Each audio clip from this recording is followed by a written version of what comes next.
ಪ್ರೀತಿಯ ವೀಕ್ಷಕರಿಗೆ Shankaranand TV YouTube ವಾಹಿನಿಗೆ ಸ್ವಾಗತ ಸುಸ್ವಾಗತ. ಇವತ್ತಿನ ವಿಡಿಯೋನಲ್ಲಿ ಫೆಬ್ರವರಿ ತಿಂಗಳ ಮಾಸ ಭವಿಷ್ಯವು ಮಕರ ರಾಶಿಯವರಿಗೆ ಯಾವ ರೀತಿಯಾಗಿದೆ ಅನ್ನುವಂತಹ ಮಾಹಿತಿಯನ್ನು ತಿಳ್ಕೊಳ್ಳೋಣ. ಅದಕ್ಕಿಂತ ಮುಂಚಿತವಾಗಿ ಯಾರಾದರೂ ಶಂಕರಾನಂದ ಟಿವಿ ಯೂಟ್ಯೂಬ್ ವಾಹಿನಿಯನ್ನು ಸಬ್ಸ್ಕ್ರೈಬ್ ಮಾಡ್ಕೊಂಡಿಲ್ಲ ಅಂದರೆ ಸಬ್ಸ್ಕ್ರೈಬ್ ಮಾಡ್ಕೊಳ್ಳಿ. ಪಕ್ಕದಲ್ಲೇ ಇರುವಂತಹ ಬೆಲ್ ಐಕಾನ್ ಒತ್ತಿ, ಅದರಿಂದ ನೆಕ್ಸ್ಟ್ ಅಪ್ಲೋಡ್ ಮಾಡುವಂತಹ ವಿಡಿಯೋಗಳು ನಿಮಗೆ ನೋಟಿಫಿಕೇಷನ್ನ ಮುಖಾಂತರ ಬಂದು ತಲುಪುತ್ತೆ. ಹೊಸ ಮಾಹಿತಿಗಳನ್ನು ತಿಳ್ಕೊಳ್ಳೋದಕ್ಕೆ ಸಾಧ್ಯವಾಗುತ್ತೆ ಅಂತ ತಿಳಿಸ್ತಾ ಈ ಒಂದು ಫೆಬ್ರವರಿಯಲ್ಲಿ ಬದಲಾವಣೆ ಆಗುವಂತಹ ಗ್ರಹಗಳ ಬಗ್ಗೆ ಮಾಹಿತಿಯನ್ನು ನೋಡೋಣ. 1ನೇ ತಾರೀಕು 2ನೇ ತಿಂಗಳು 2024ರಂದು ಮಕರ ರಾಶಿಗೆ ಬುಧ ಪ್ರವೇಶ ಮಾಡ್ತಾನೆ. 5ನೇ ತಾರೀಕಿನಂದು ಕುಜ ಮಕರ ರಾಶಿಗೆ ಪ್ರವೇಶ ಮಾಡ್ತಾನೆ. 11ನೇ ತಾರೀಕಿನಂದು ಮಕರ ರಾಶಿಗೆ ಶುಕ್ರ ಪ್ರವೇಶ ಮಾಡ್ತಾನೆ. ಅದೇ ರೀತಿಯಾಗಿ 13ನೇ ತಾರೀಕಿನಂದು ಕುಂಭರಾಶಿಗೆ ರವಿ ಪ್ರವೇಶ ಮಾಡ್ತಾನೆ. 19ನೇ ತಾರೀಕಿನಂದು ಕುಂಭರಾಶಿಗೆ ಬುಧ ಪ್ರವೇಶ ಮಾಡ್ತಾನೆ. ಈ ಬದಲಾವಣೆ ಆಗ್ತಿರುವಂತಹ ಗ್ರಹಗಳು, ಈಗಾಗಲೇ ಸ್ಥಿತವಿರುವಂತಹ ಗ್ರಹಗಳು ಯಾವ್ಯಾವ ಸ್ಥಾನಗಳಲ್ಲಿ ಸಂಚಾರ ಮಾಡ್ತಾರೆ ನೋಡೋಣ. ಮಕರ ರಾಶಿಯವರಿಗೆ ರವಿಗ್ರಹವು 1 ಮತ್ತು 2ನೇ ಮನೆಯಲ್ಲಿ ಸಂಚಾರ ಮಾಡಿದರೆ, ಕುಜ 12 ಮತ್ತು 1ನೇ ಮನೆಯಲ್ಲಿಯೂ, ಬುಧ 1 ಮತ್ತು 2ನೇ ಮನೆಯಲ್ಲಿಯೂ, ಗುರು 4ನೇ ಮನೆಯಲ್ಲಿಯೂ, ಶುಕ್ರ 12 ಮತ್ತು 1ನೇ ಮನೆಯಲ್ಲಿಯೂ, ಶನಿ 2ನೇ ಮನೆಯಲ್ಲಿಯೂ, ರಾಹು 3 ಮತ್ತು ಕೇತು 9ನೇ ಮನೆಯಲ್ಲಿಯೂ ಸಂಚಾರವನ್ನು ಮಾಡ್ತಾರೆ. ಈ ಸಂಚಾರದ ಸ್ಥಿತಿಗತಿಗಳ ಆಧಾರದ ಮೇಲೆ ಯಾವ ರೀತಿಯಾದಂತಹ ಶುಭ ಅಥವಾ ಅಶುಭದ ಫಲಗಳು ಫೆಬ್ರವರಿ ತಿಂಗಳಲ್ಲಿ ಮಕರ ರಾಶಿಯವರಿಗೆ ಇದೆ ನೋಡೋಣ. ಫೆಬ್ರವರಿಯ ಮಾಸ ವಿಶೇಷತೆಯನ್ನು ಗಮನಿಸಿದಾಗ 15ನೇ ತಾರೀಕಿನಂದು ಕುಮಾರಷಷ್ಠಿ ಇರತಕ್ಕಂಥದ್ದು.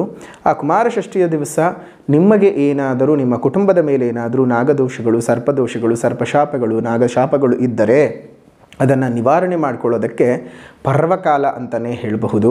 ಯಾಕಂದರೆ ನಾಗಗಳ ಒಂದು ಶಾಪಗಳ ವಿಮೋಚನೆಗೆ, ನಾಗದೋಷಗಳ ವಿಮೋಚನೆ ತುಂಬ ಕಷ್ಟ. ಎಷ್ಟೋ ಬಾರಿ ಪರಿಹಾರಗಳನ್ನು ಮಾಡಿಕೊಂಡು ಕೂತರೂ ಸಹ ಪರಿಹಾರ ಆಗದೆ ಇರುವಂತಹ ವಾತಾವರಣ ಇರುತ್ತೆ.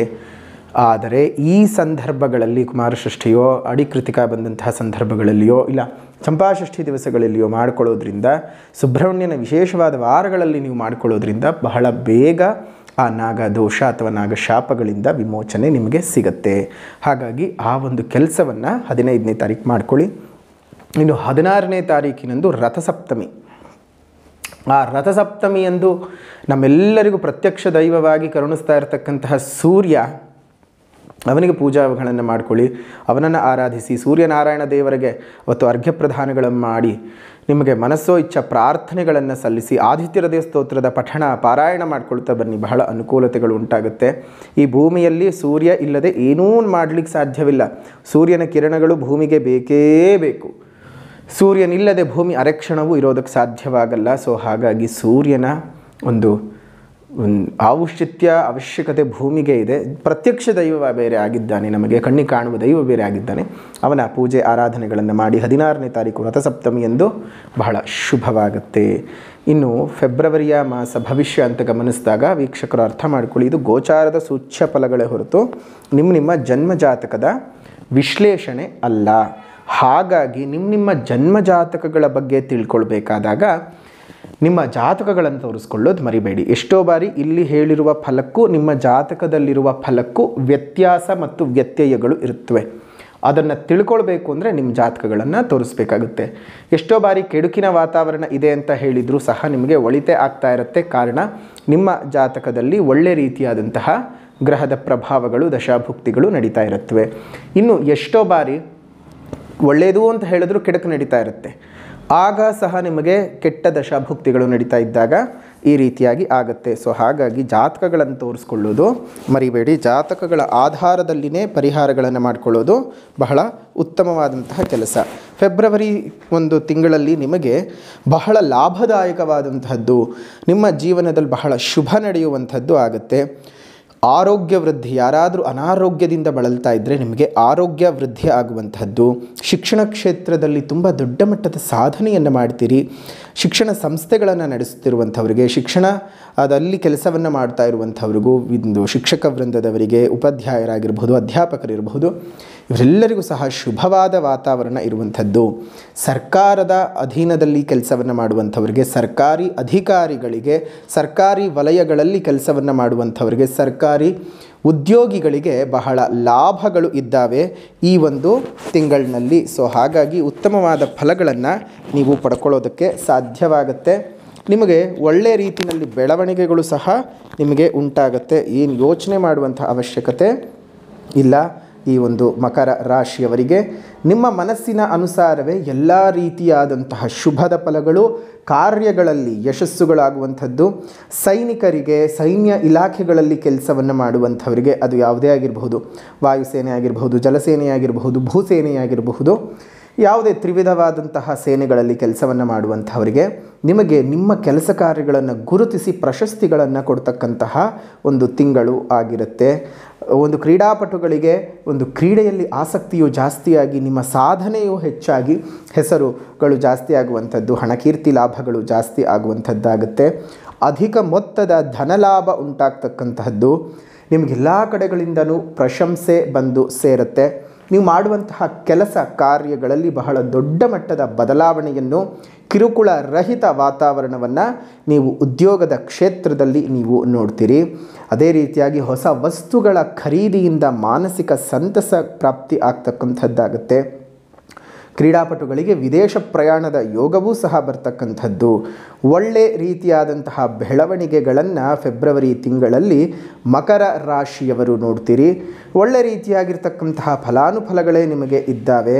ಆದರೆ ಸ್ವಲ್ಪ ಜಾಗ್ರತೆ ಕಾರಣ ನಿಮ್ಮ ರಾಶ್ಯಾಧಿಪತಿಯ ಜೊತೆಗೆ ರವಿಯ ಸಂಯೋಗ ಆಗುವಂಥದ್ದು, ರವಿಯ ಪ್ರವೇಶವಾಗುವಂಥದ್ದು. ಶನಿ ಮತ್ತು ರವಿ ಎರಡೂ ಒಂದೇ ರಾಶಿಯಲ್ಲಿ ಸಂಚಾರಕ್ಕೆ ಮುಂದಾಗ್ತಾರೆ. ಸ್ವಲ್ಪ ದಿನಗಳಲ್ಲೇ ಅದು ಸಂಯೋಗವೂ ಸಹ ಆಗ್ತದೆ.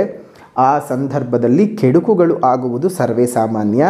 ಸೊ ಹಾಗಾಗಿ ಸ್ವಲ್ಪ ಜಾಗ್ರತೆಯಾಗಿ, ಯಾರೊಟ್ಟಿಗಾದರೂ ಒಂದು 20ನೇ ತಾರೀಕಿನ ನಂತರದಲ್ಲಿ ಯಾರಿಗಾದರೂ ಹಣ ಕೊಡಬೇಕು, ಹಣ ತಗೊಳ್ಬೇಕು, ಯಾರಿಗಾದರೂ ಶ್ಯೂರಿಟಿ ಹಾಕ್ತಾ ಇದ್ದೀರಾ ಅಂದರೆ ಅದ್ರ ಕಡೆ ಬಗ್ಗೆ ಮಾತ್ರ ಗಮನ ಕೊಡಿ. ಸುಮ್ಮನೆ ಸಿಕ್ಕಾಕ್ಕೊಳ್ಳೋಕೆ ಹೋಗಬೇಡಿ. ಯಾಕಂದರೆ ನೀವು ತುಂಬ ಮುಗ್ಧರು, ತುಂಬ ಬೇಗ ಮೋಸಕ್ಕೆ ಒಳಗಾಗ್ತೀರಿ. ತುಂಬ ಬೇಗ ನಿಮ್ಮನ್ನು ಮೋಸ ಮಾಡೋದಕ್ಕೆ ಸಾಧ್ಯತೆಗಳಿದ್ದಾವೆ.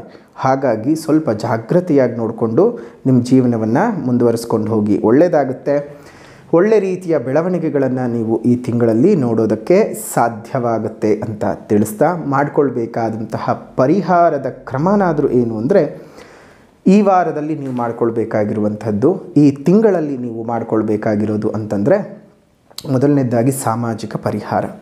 ಸಾಮಾಜಿಕ ಪರಿಹಾರ ಅಂತ ಹೇಳಿದರೆ, ಪ್ರಕೃತಿಯನ್ನು ಉಳಿಸೋಣ, ಪ್ರಕೃತಿಯನ್ನು ಕಾಪಾಡೋಣ, ಮುಂದಿನ ಪೀಳಿಗೆಗೆ ಪ್ರಕೃತಿಯ ಒಂದು ಹಸಿರನ್ನು ಉಳಿಸಿ ಹೋಗಿ ಮುಂದಿನ ಪೀಳಿಗೆ ಸರಾಗವಾಗಿ ಬೆಳೆಯೋದಕ್ಕೆ ಕಾರಣೀಭೂತರಾಗಿ ನಿಂತ್ಕೊಳ್ಳೋಣ. ಸಾಧ್ಯವಾದ ಕಡೆ ಗಿಡಮರಗಳನ್ನು ನೆಟ್ಟು ಪೋಷಣೆ ಮಾಡೋಣ.